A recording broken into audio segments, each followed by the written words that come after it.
There is a lot to this case, and just because prosecutors got a conviction in Jennifer's case does not mean that the evidence against James is the same, and of course they'll have a new jury. We know that there are a lot of questions surrounding this case, and we are going to walk through them with you each week with our legal experts.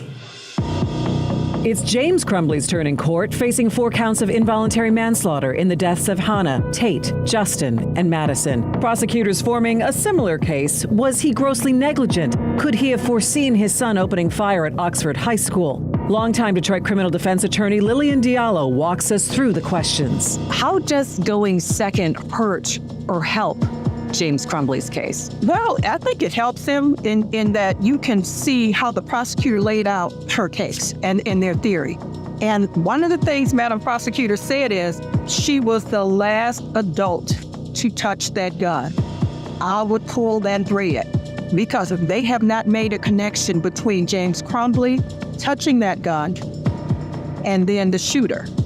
But we can see clearly Miles was in the shooting range and she walks the gun out.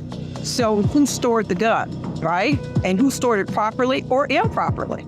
There are also motions for the court to consider. The defense doesn't want certain witnesses and wants to change the venue. The prosecution wants 2 students to testify, and we could see some witnesses who say, I don't want to testify again because it is just too emotional.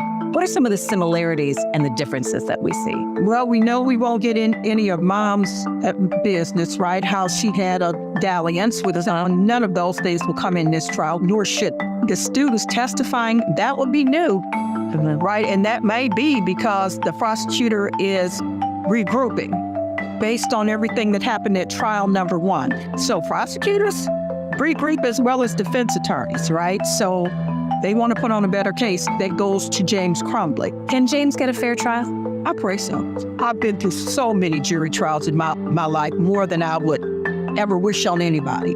I believe at the end of the day, they try to do justice, right? What about a change of venue? Where's he going? This is national news. We just want to focus on, can you be fair to this person that sits here? I believe jurors, for the most part, take their responsibilities serious.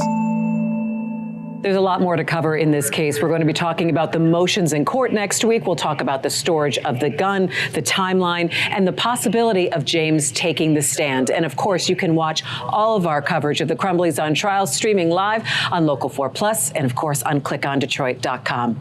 I'm Christy McDonald. Back to you.